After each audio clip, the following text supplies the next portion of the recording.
Hello guys, welcome back to my new blog. तो आज है मदर डे और सभी माताओं को, सभी मम्मियों को मेरी तरफ से हैप्पी मदर डे। और आज मैं लेके आई हूँ जो कि मेरे पास मेरी मम्मी को देने के लिए मेरे पास कुछ नहीं है, लेकिन मैं उनके लिए कुछ लाइनें लिखी हैं जो मैं आपको सुनाऊँगी।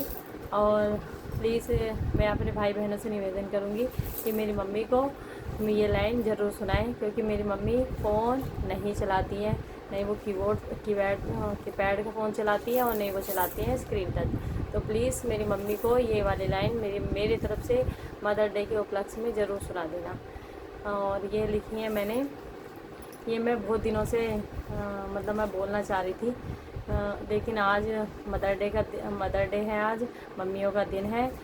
तो हम मम्मी का कभी भी हम उनका कर्ज नहीं उतार सकते, लेकिन मैं अपनी मम्मी को आज बहुत मिस कर रही हूँ। और मैं उनके लिए ये मैंने लाइन लिखी, सुबह से मैं काम में लगी हुई थी, लेकिन अब मुझे टाइम मिला तो अब मैं वीडियो बना रही हूँ अपनी मम्मी के लिए। तो अगर मेरी लाइन में थोड़ी सी भी आपको अच्छी लगे तो मेरे चैनल को लाइक, शेयर और कमेंट ज़रूर करें, और मेरे चैनल को कर लें सब्सक्राइब और मुझे सपोर्ट करें। ये मैं अपनी मम्मी के लिए लेके आई हूँ। पहला है माँ के नाम। मैंने माँ की हथेली पर एक काला तिल देखा और कहा, माँ यह दौलत का तिल है। यानी मैंने अपनी मम्मी के हाथ पे काला तिल देखा और कहा, माँ यह दौलत का तिल है। तो माँ ने अपने हाथों में मेरा चेहरा थामा और कहा, हाँ बेटी, बेटी, हाँ बेटा, यह देखो मेरे दोनों हाथों में कितनी दौलत है। यानी एक माँ अपने बच्चे से ये कह रही है, अपने बच्चे के थाम के चेहरे को, कि देखो मेरे हाथों में कितनी दौलत है। एक दिन में जब कॉलेज से घर आने के लिए निकला तो देखा आसमान में बादल थे। लग रहा था कि बारिश होगी, इसलिए सोचा कि घर जल्दी पहुंच जाऊं, पर रास्ते में ही बारिश शुरू हो गई और मैं भीग गई। जाते ही बड़ी बहन के ने कहा, थोड़ी देर रुक नहीं सकते थे? और बड़े भाई ने कहा, कहीं साइड में खड़े हो जाते। पापा ने कहा, खड़े कैसे होते, जनाब को बारिश में भीगने का शौक जो था। उसके बाद इतने में मम्मी आई और सिर पर तौलिया रखते हुए बोली, ये बारिश भी ना थोड़ी देर रुक जाती तो मेरा बेटी या मेरा बच्चा घर आ जाता। सच में माँ तो माँ ही होती है। किसी ने माँ के कंधे पर सिर रख के पूछा, माँ कब तक अपने कंधे पर सोने दोगी? यानी किसी ने अपनी मम्मी के कंधे पर सिर रखकर पूछा कि माँ आप मुझे कंधे पर कब तक सोने दोगी? तो माँ ने कहा, जब तक लोग मुझे अपने कंधे पर ना उठा लें। इसलिए माँ का कर्ज कभी कोई नहीं चुका सकता, और माँ माँ ही होती है।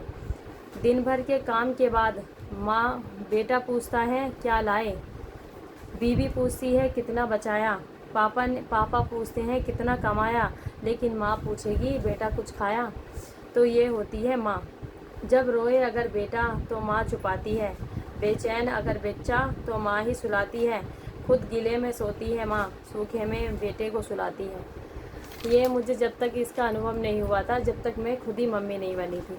मेरे पास मेरे बेबी है 6 महीने का और एक 5 साल का है। मेरे पास 2 बेबी हैं और मेरी शादी को हो चुके हैं 7 साल। तो ये जब तक किसी लड़की को ये समझ में नहीं आता है कि जब तक वो खुद ही इस चीज़ को अनुभव नहीं करती है। हम पहले सोचते हैं, मम्मी हमसे कहती थी, हम थोड़े बीमार होते थे तो मम्मी हमसे कहती थी, चलो डॉक्टर के पास चलो, जब भी थोड़ा बीमार होए डॉक्टर के पास चलो।